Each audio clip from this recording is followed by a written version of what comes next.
शिक्षा विभाग हरियाणा द्वारा एजुसेट प्रायोजित कार्यक्रम। प्यारे बच्चों, आज हम इसके अंतर्गत हमारी चौथी कक्षा की हिंदी की पुस्तक में संकलित पाठ मोबाइल का बोलबाला के बारे में अध्ययन करेंगे। जैसा कि आप जानते हैं, जब हमें कोई संदेश भेजना होता है या अपना संदेश दूसरों से संदेश प्राप्त करना होता है, तब हम मोबाइल से बात करते हैं और दूसरों तक अपना संदेश पहुंचाते हैं और उनका संदेश प्राप्त भी करते हैं। इसके अतिरिक्त हम अपने संदेश को लिख कर भी उन तक पहुंचा सकते हैं। लेकिन क्या हरदम ऐसा था? नहीं, बिल्कुल नहीं। ऐसा बिल्कुल नहीं होता था। आरंभ में आदमी अपने संदेश चिट्ठियों के द्वारा पहुंचाते थे, चाहे वो कबूतर का माध्यम हो या घोड़ों का माध्यम हो, किसी भी माध्यम से पत्र पहुंचाए जाते थे। लेकिन समय के साथ एक अलग विभाग स्थापित किया गया और उसका कार्य था हमारे संदेश को एक स्थान से दूसरे स्थान तक पहुंचाने का कार्य। वो आप जानते ही हैं। वो संदेश कौन पहुंचाता था? वो थे हमारे पत्रवाहक। पत्रवाहक मतलब डाकिये, जिनका काम ही होता था कि हमारे पत्र को यहां से दूसरे स्थान तक, जहां या जिस व्यक्ति के पास हमें अपना संदेश पहुंचाना है, वहां पर पहुंचाना। अब इस कार्य में कितना समय लगता था? देखो, पहले पत्र हम लिखते थे, उसको फिर पत्र पेटी में डाल कर आते थे और वहां पर डाल कर आने के बाद क्या होता था?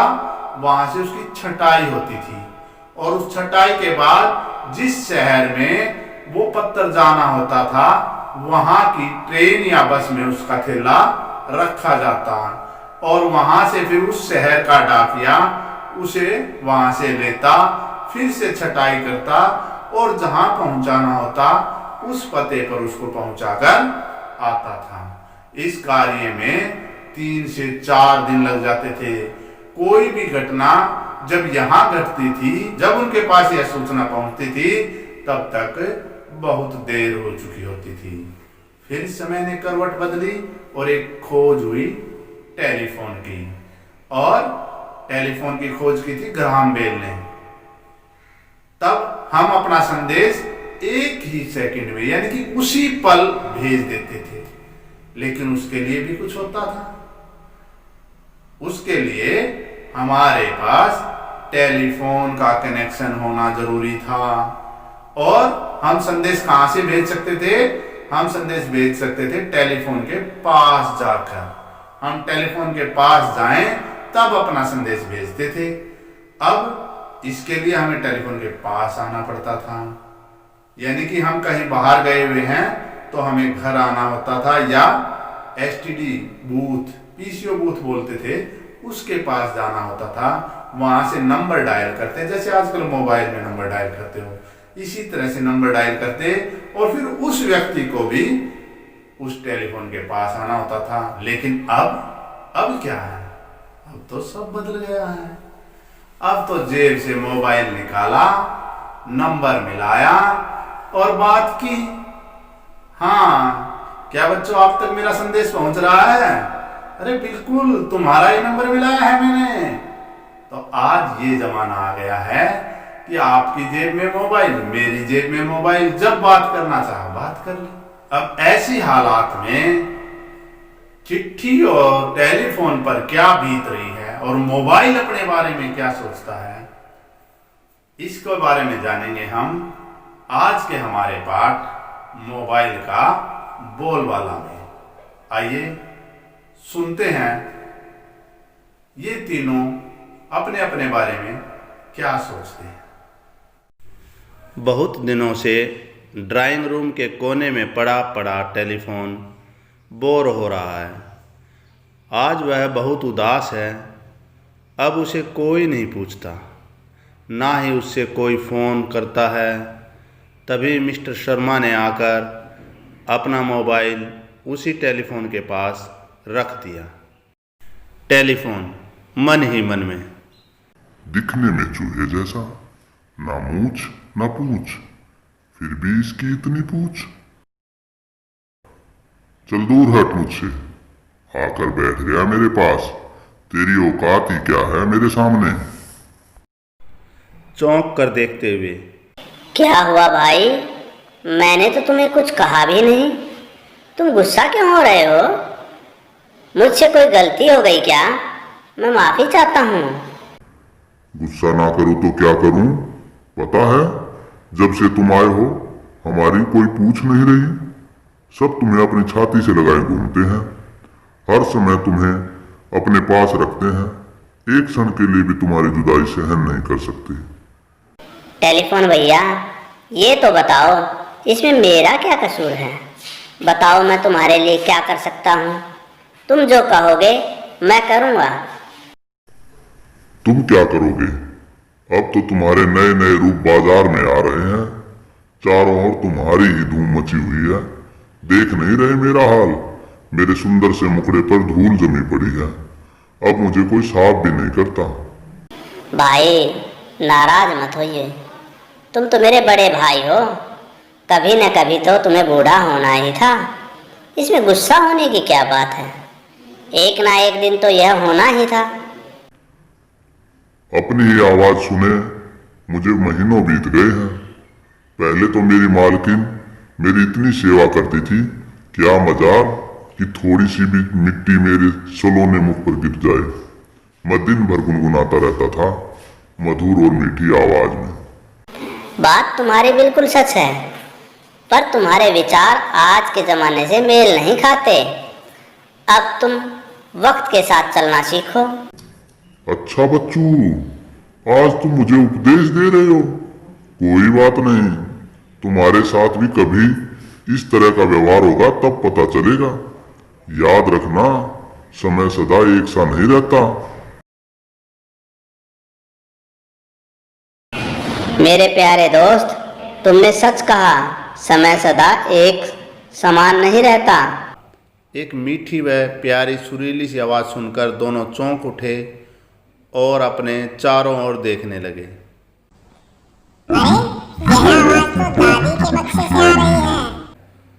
बक्सा खोलते हैं तो वहाँ पर पड़ी बहुत पुरानी चिट्ठी को देखकर चौंक जाते हैं।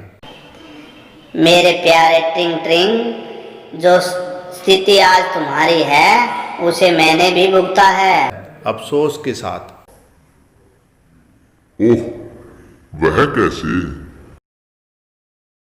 हाय, क्या दिन थे जब मेरे अंदर गुलाब की पत्तियां रखकर अपने प्रियजन को भेजते थे। बार बार मुझे खोल कर पढ़ा जाता था। यदि मुझे पहुंचने में कुछ देरी हो जाती थी तो लोगों की बेचैनी बढ़ जाती थी। पर तुम जब से आए हो लोग लिखना ही भूल गए। सब तुम पर गिटर पिटर करने लगे हैं। चिट्ठी बहन, निराश मत हो।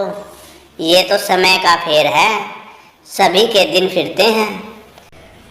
यही तो मैं कहती हूँ भैया, तुम्हारे आने पर टेलीफोन भाई को दुख नहीं मनाना चाहिए, बल्कि खुशी खुशी आपका स्वागत करना चाहिए। दुनिया में बदलाव होते रहते हैं, पता नहीं कल क्या नई खोज हो जाए और तुम्हारा भी हमारे जैसा हाल हो जाए। तुम सच कह रही हो। अब जो नए मोबाइल आ रहे हैं उसमें बात करने वाले व सुनने वाले एक दूसरे को देख भी सकते हैं। मैं तो यही कहती हूँ, जो मिल जाए, जितना मिल जाए, उसी में खुश रहना सीखो। मोबाइल और चिट्ठी की बातें सुनकर टेलीफोन ने अपनी स्थिति को समझा और मुस्कुराकर दोनों को गले लगा लिया। जैसे ही गले मिले तो मोबाइल की रिंगटोन बज उठी। जिंदगी एक सफर है सुहाना, यहाँ कल क्या हो किसने जाना। जिंदगी एक सफर है सुहाना, यहाँ कल क्या हो किसने जाना।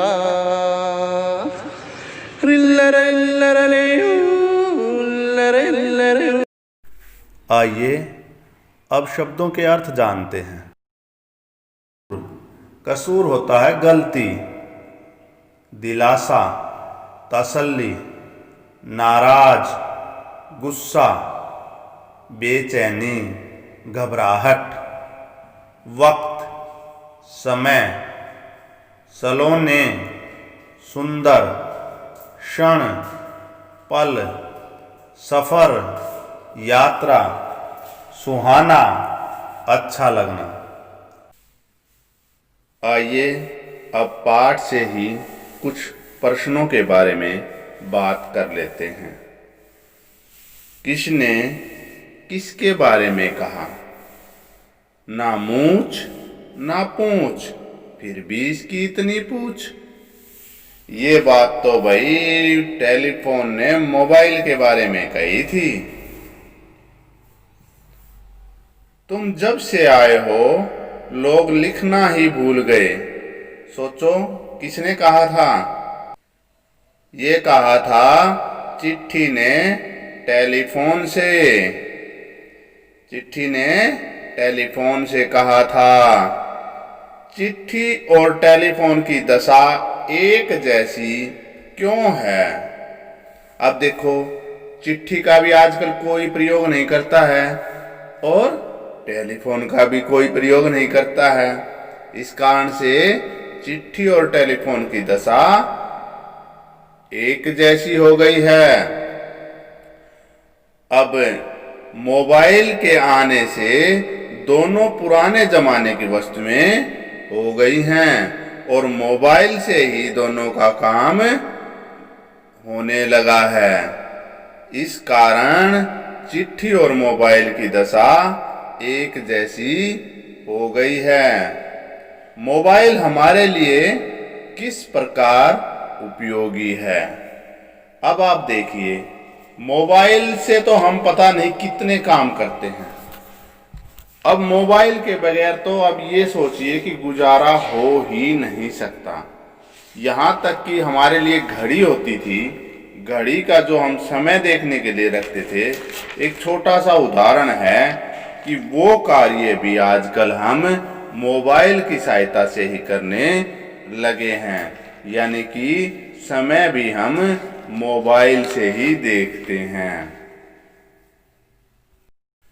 अब देखिए, मोबाइल की सहायता से हम आपस में बात कर सकते हैं। इसकी सहायता से लिखित संदेश का आदान प्रदान कर सकते हैं। मनोरंजन के लिए वीडियो गेम खेल सकते हैं। याद सहेजने के लिए फोटोग्राफी भी कर सकते हैं। आप देखिए, मोबाइल की सहायता से आप कितने काम कर सकते हैं। ये तो मैंने थोड़े से उदाहरण बताए हैं। आप इसके अतिरिक्त भी ऐसे सैकड़ों काम हैं जो मोबाइल की सहायता से आप कर सकते हैं।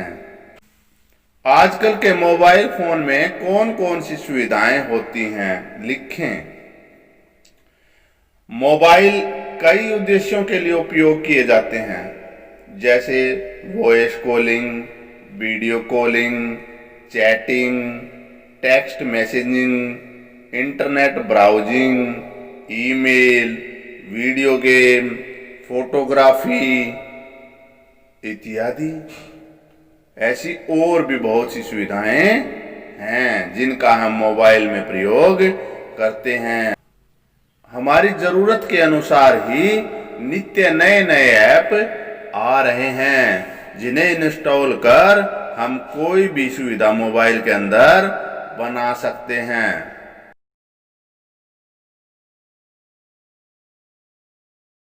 आइए अब बात करते हैं आपकी। आपकी बात तो सदा ही बड़ी मजेदार रही है, आज भी मजेदार ही होंगी। तो इसी तरह की एक बात है, टेलीफोन, मोबाइल और चिट्ठी में से आपकी पसंद कौन सी है और क्यों? अब देखिए, टेलीफोन, मोबाइल और चिट्ठी, इनमें सबसे पुराना संचार का हमारा जो साधन है वो है चिट्ठी।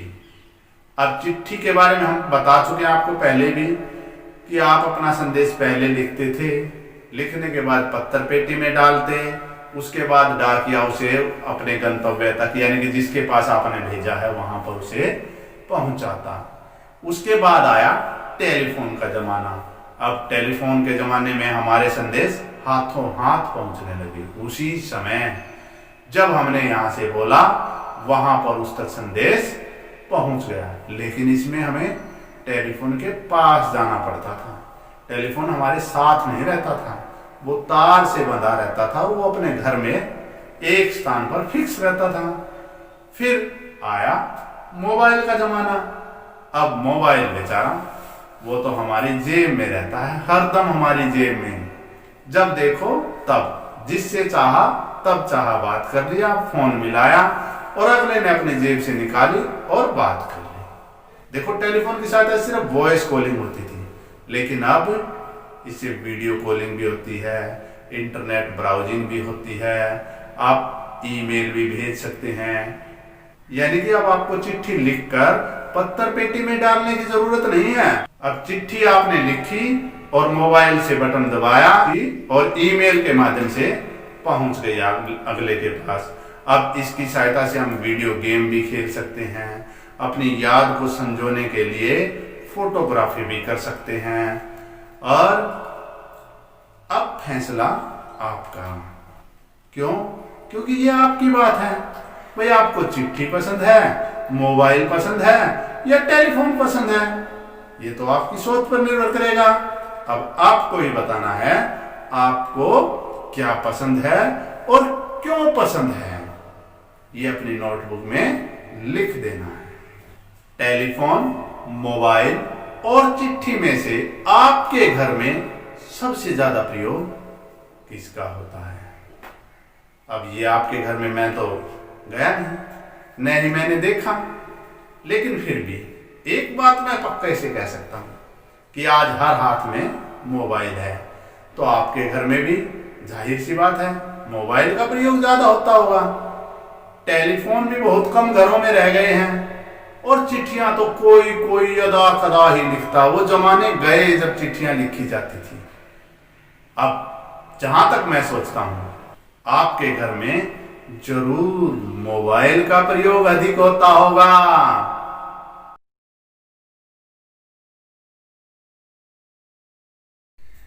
इस पाठ में आपने मोबाइल, टेलीफोन और चिट्ठी की बातचीत को पढ़ा है।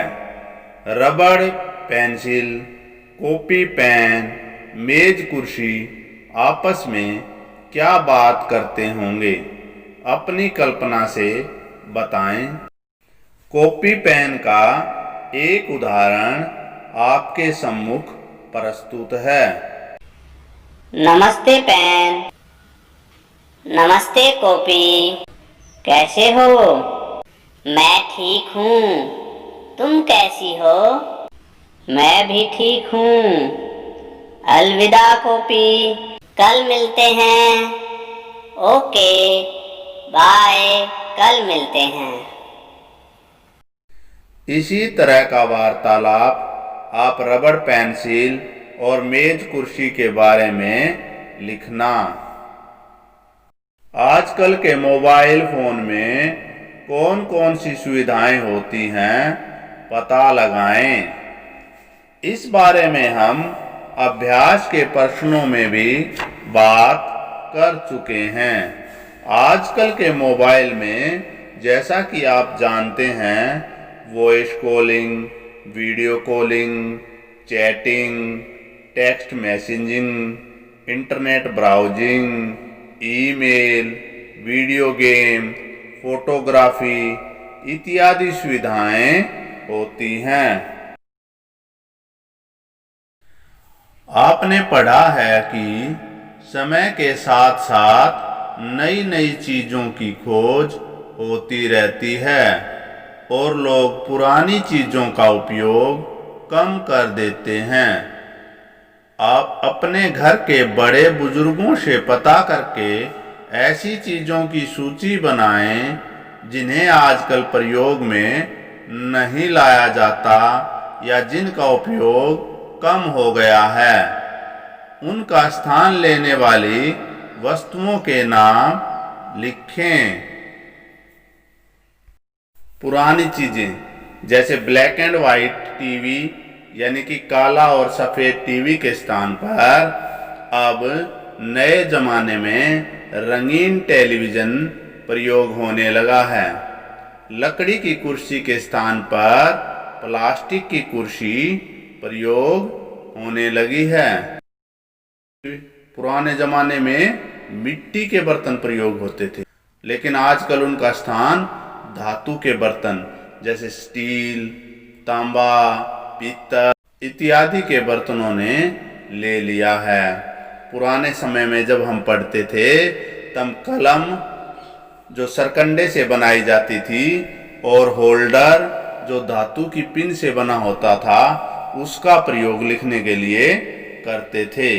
और यदि उससे भी पूर्व की बात करें तो पंख की सहायता से लिखा जाता था। लेकिन आजकल लिखने के लिए क्या प्रयोग किया जा रहा है? पेन या पेंसिल को। और एक बात हमारे पाठ के अंदर ही चल रही है, हम पुराने समय में संदेश भेजने के लिए किसका प्रयोग करते थे? चिट्ठी का। लेकिन फिर संदेश भी किससे भेजने लगे? टेलीफोन की सहायता से अपना संदेश भेज देते थे। लेकिन आजकल हम मोबाइल की सहायता से अपना संदेश भेज रहे हैं। अब बात करते हैं भाषा की। भाषा की बात के अंतर्गत आज हम बात करेंगे विलोम शब्दों की। दिन का उल्टा रात तथा सुख का उल्टा दुख होता है। पाठ में आए निम्नलिखित शब्दों के उल्टे अर्थ वाले शब्द लिखें। यानी कि आप समझ गए होंगे, उल्टे को ही विलोम कहा जाता है, विलोम या विपरीत कहा जाता है। जैसे बहुत, बहुत का मतलब होता है ज्यादा, और ज्यादा का उल्टा क्या होता है? कम। उदास, उदास का उल्टा होना क्या होगा? खुश। साफ, और साफ का उल्टा, साफ का उल्टा गंदा। बूढ़ा, बूढ़ा का उल्टा जवान। दोस्त, दोस्त का क्या होगा भाई? दुश्मन। कल, कल का आज। पढ़ें, समझें और लिखें। पाठ में हेर फेर, गिटर पिटर आदि शब्दों के जोड़े आए हैं। ऐसे ही जोड़े वाले कुछ और शब्द लिखें।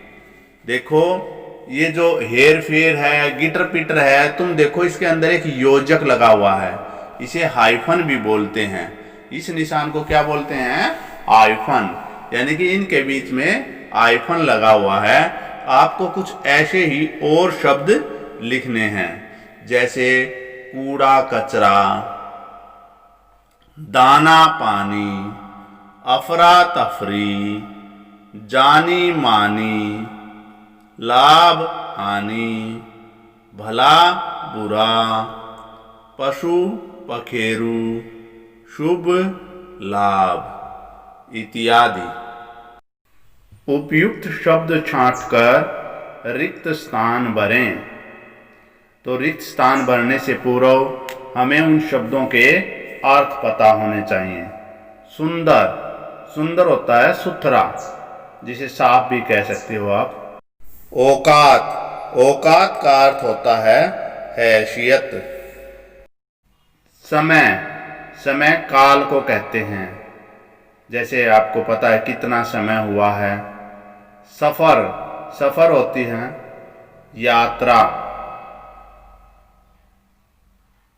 सफर होती है यात्रा। धूल, धूल के जो हमारे कण होते हैं, जो हवा की वजह से छोटे छोटे धूल के कण उड़ जाते हैं, उन्हें कहते हैं धूल। समान, समान होता है बराबर, समान होता है बराबर। मेरे, मेरे का अर्थ है अपने।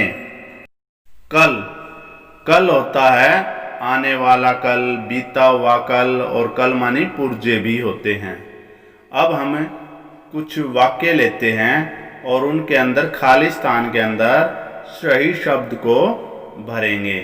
जैसे तेरी खाली स्थान ही क्या है, ये पाठ के अंदर भी आया था ना, तो यहाँ आएगा औकात। तेरी औकात ही क्या है? खाली स्थान सामने, यानी कि मेरे सामने। मेरे खालिस्तान से मुखड़े पर खालिस्तान जमी है। अब आपका मुखड़ा कैसा है? सुंदर है ना? तो इस खालिस्तान में क्या आएगा? सुंदर। मेरे सुंदर से मुखड़े पर खालिस्तान जमी है। धूल जमी है, तो इस खालिस्तान में आएगा धूल। मेरे सुंदर से मुखड़े पर धूल जमी है। तुमने सच कहा, खालिस्तान सदा एक खालिस्तान नहीं रहता। अर्थात तुमने सच कहा है, समय सदा एक समान नहीं रहता। यानी कि समय कभी भी बराबर नहीं रहता है। जिंदगी एक खालिस्तान है। जिंदगी क्या है? जिंदगी एक सफर है, यानी कि यात्रा है। तो इसमें आएगा सफर। जिंदगी एक सफर है सुहाना। यहां अब ये तो फिल्म वाला गाना जो रिंगटोन बजी थी उसमें था, यहां कल क्या हो किसने जाना। तो इस खालिस्तान में आएगा हमारा कल।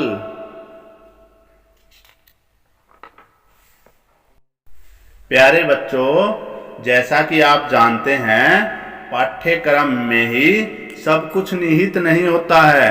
पाठ्यक्रम के अतिरिक्त भी हमें और पुस्तकें पढ़नी चाहिए ताकि हमारे ज्ञान में निरंतर वृद्धि होती रहे। इसी के तहत हमारी पुस्तक में ही दिया गया है पाठ गुरु नानक। यह पाठ कुछ और पढ़े के अंतर्गत है। इससे संबंधित प्रश्न उत्तर या इससे संबंधित कोई भी सवाल आपसे परीक्षा में नहीं पूछा जाएगा। लेकिन परीक्षा ही जीवन नहीं है, इसलिए आओ पढ़ें गुरु नानक के बारे में। गुरु नानक का जन्म पंजाब के तलवंडी नामक स्थान पर हुआ था। उनके पिता का नाम कालूराम मेहता और मां का नाम तृप्ता था।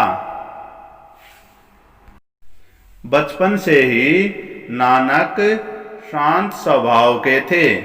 जब दूसरे बालक उछलते कूदते, नानक किसी कोने में बैठकर सोचते रहते।